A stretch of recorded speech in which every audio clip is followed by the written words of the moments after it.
Who the does she think she is? That she thinks she can lose 10 pounds this year? I ain't been able to lose 10 pounds for the last 3 years. Gotta stay hydrated. Got a lot of work to do, for sure. Ooh. Do, re, mi, fa, sol, la, ti, do. All right, let's get into it. Where is my list?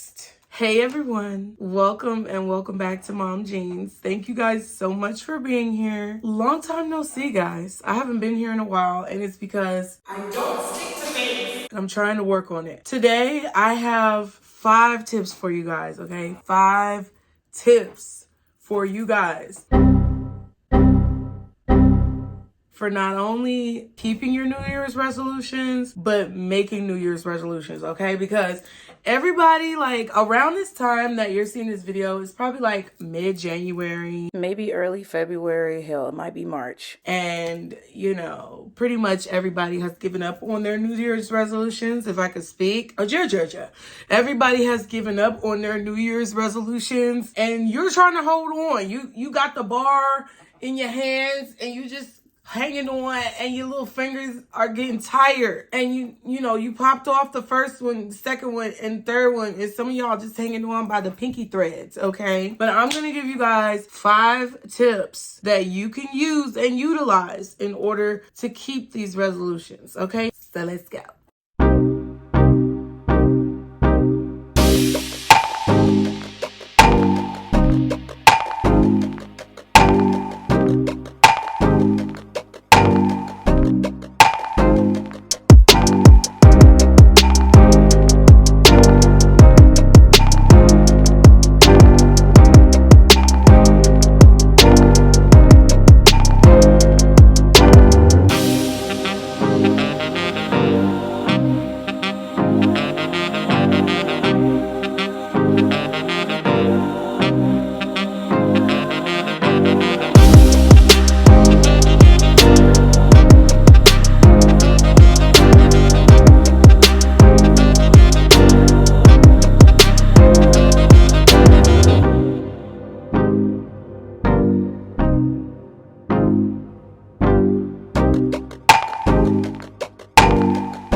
So I think we're going to start from number 5 because I like the build up. You know what I mean? I like the build up. So we're going to start from the bottom because number 5, I feel like, is a good starting point, or the one that is a good like foundation for you when it comes to the New Year's resolutions that you want to keep. And I'm working on these things too. So I by no means am an expert, but one thing that I found in terms of just keeping goals in general, you guys, that was very helpful is focusing on habit changes, okay? Focusing on habit changes. And this is like the changes that you make mentally instead of like your image changes, which would be more physical. Change your verbiage, change your vernacular, change the vocabulary that you use when you are making these resolutions, okay? So when it comes to your New Year's resolutions, instead of saying, in 2023, I will insert resolution, you would say, in 2023, I am, because that solidifies and affirms what it is that you are currently doing versus what you will do. Because when you say you will do something, then you're kind of positioning it in the future tense, but it's like in your brain, the way brains are set up, which is very complicated and weird, is that a lot of times if you say something or you speak on something in a future tense, it tricks your brain into thinking that it's something that you're going to do at some time in the future, even though you're trying to do it now. You know, like, it don't make no sense. But it's like, if you say you are doing something, or you say, I am losing weight in 2023, I am eating healthy in 2023, versus I will lose weight, or I will eat healthy, or I will exercise more, then it's like your brain is like, oh, let's do it, body. Let's get it together. So it's like you're saying it in the current tense, but it's making you aware of basically the mentality mentality change that needs to take place, which will ultimately result in the physical change taking place. It's like you're not just gonna turn around overnight. On January 1, you get up and you drink a full bottle of water and then go to the gym and you exert yourself, probably overexert yourself at the gym, trying to do what you think is right. It's like you're gonna get burnt out quick. But if you consistently implement those new habits, then that's gonna be a lot easier in your mind to progress and move forward. That's number 5. Focus on the mental change versus the physical change. Once you change the mental, then the physical is gonna follow. Okay, so tip number 4 that I have for you guys is focus on timelines and not deadlines. First of all, deadline sounds very morbid, and we don't like to use vocabulary that's morbid, i.e. grand rising instead of good morning, because if you're morning, that means you're sad. But if you're rising, that means you're up and you're happy. The deadline to me is so final. Death is final. We don't want any finality in what we're doing. It's like the changes that you're implementing, since we talked about mentality. So the changes that you're implementing are a change to your mentality that you want to continue over the entire span of your life, more than likely. If you have a New Year's resolution and something you want to get done, you're not just going to do it once and be done. It's something that you want to implement continuously. So by you focusing on timelines, by you making timelines instead of deadlines, it's like you're giving yourself more compassion. It allows you not to be too attached to the outcome. When you have the finality of a deadline, you're really attached to the outcome. And one of the biggest things that I've learned through my own spiritual practices personally and working with other people in the spiritual realm is that when you attach yourself to a particular outcome, or you make it so that your mind is so fixated on things turning out a certain way, it kind of psychs you out from actually having the outcome that you want. That's why I think timelines are better than deadlines, because it allows you to observe your progress. It allows you to kind of be a conscious observer, or like an outside spectator to whatever it is that you're doing, instead of making it like you're being dictated to by you. You don't want it to be like dictation. You want it to be easy and you want it to flow. And the less that you get yourself energetically attached to a specific outcome, the more that you allow the outcome that you need to happen. Because sometimes what we want is not necessarily what we need. So as I spoke about earlier, that brings us to number 3, tip number 3 for you guys, which is being compassionate and understanding with yourself, okay? If you are setting a New Year's resolution or any goal in your life, the more that you beat yourself down, the more that you berate yourself, the more that you attack yourself for not achieving the goal that you want to achieve, the harder it's going to be for you to actually get to the point where you want to get to. The harder it will be for you to reach success, because you're being so mean. Like, be nice. If you don't have anything nice to say, don't say it at all. And that includes in your brain. The more you beat yourself up about not reaching a goal, that's why I said deadlines are like a no-no. But the more you beat yourself up about not reaching your goal, the harder it's gonna be for you to reach your goal. If you tell yourself, oh, I should have done better, or I should have known better, or man, I'm so weak, or I always fail. You tell yourself these things, it's like you're solidifying unhealthy habits. You're solidifying those unhealthy mentalities that you're working so hard to change. And it's gonna put you back in a place of like self-doubt.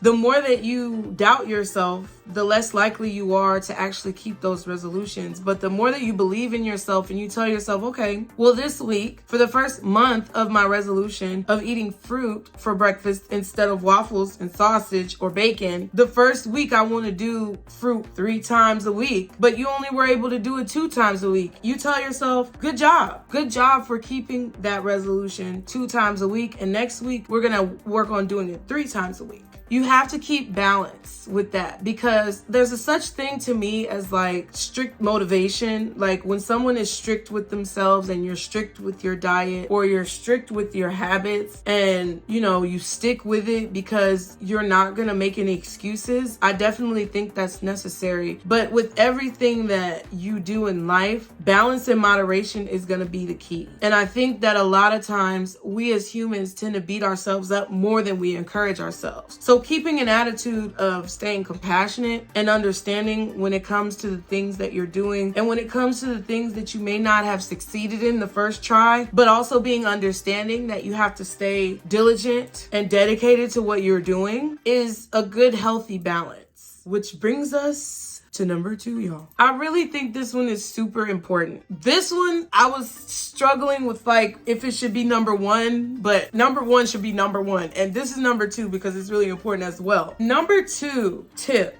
to keeping your New Year's resolutions, guys. I'm telling you, start making changes before January 1st. Oh, I know you probably heard it before. I know it's hard because it's winter. Most of you guys' resolutions are probably about like being more healthy, exercising more, changes to your appearance, changes to your habits, different things that you have going on that require a lot of energy and motivation. And winter, okay, is not necessarily the best time to start implementing these new things because it's very hibernative, if that's a word. That's not a word, but it's like very much like hibernation. It's very much like shedding dead weight, shedding old skin. What's going on with the crows?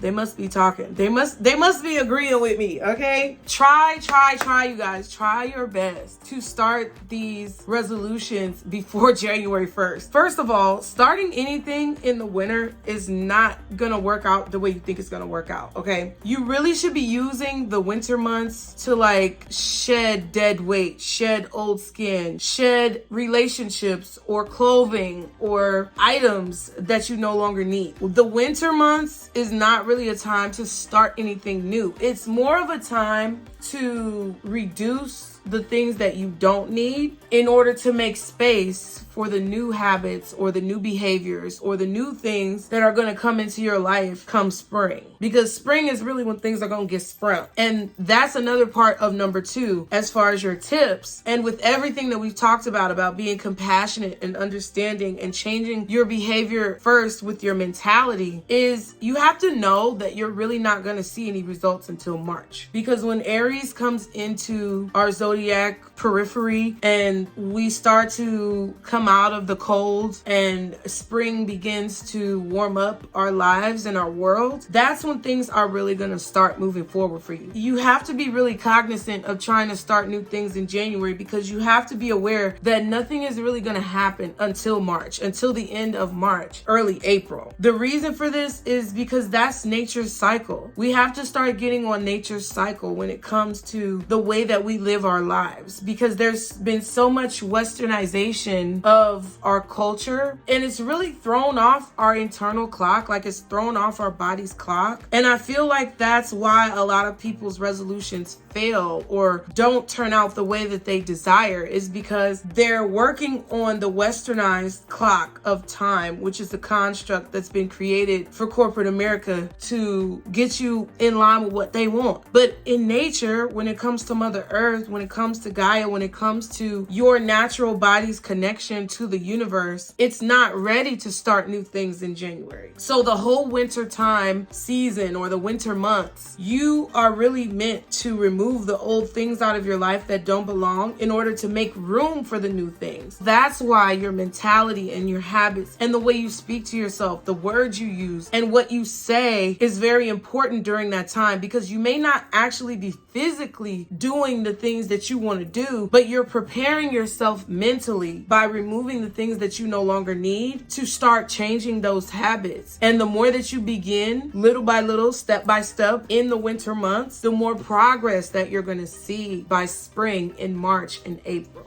Now that brings us to number 1, the number 1 tip that I have for you guys in terms of making and keeping your New Year's resolutions. Oh my God, and this one is so important, you guys, because in the last few years, we've really learned the true nature and the true colors of people and humans under pressure, okay? Pressure is getting harder, okay? Pressure is getting more like pressured at this time. If I could say pressure 100 times, I would, because we all are under so much friggin' pressure. It's just it's a bunch of all the time, and we're always bombarded with it. And this is one of the most important things that I feel like I could share with you, because I saw so many people doing this when it comes to making their New Year's resolutions, and I was like, oh my God, guys, we gotta stop. Okay, so number one, most important tip for keeping your New Year's resolutions is stop telling folks. Stop telling people your business. Okay, stop telling people your business. Stop telling people what your New Year's resolutions are. Stop posting your New Year's resolutions on social media. Stop telling your family what your New Year's resolutions are. Stop.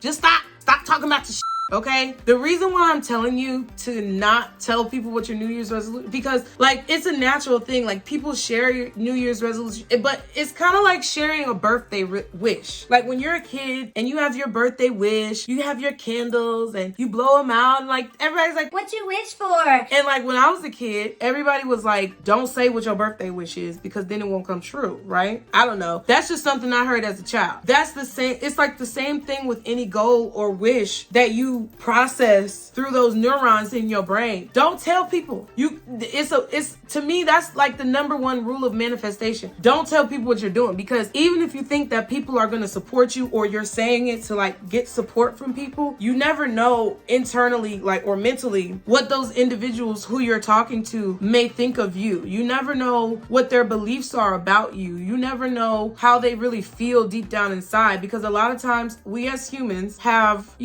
little sneaky subconscious thoughts about things, and it may not be anything that you're doing to that person to make them think negatively of what you want to do. It may just be insecurities within themselves that they may have and subconsciously project onto you when you express to them what it is that you want to do, either because they feel like they can't do it, or they might have some deep-seated resentment and not want to see you do it. You never know what people's problems are. But at the end of the day, that is why it's safer for you to keep your resolutions to yourself. Stop telling people your business, y'all. Stop.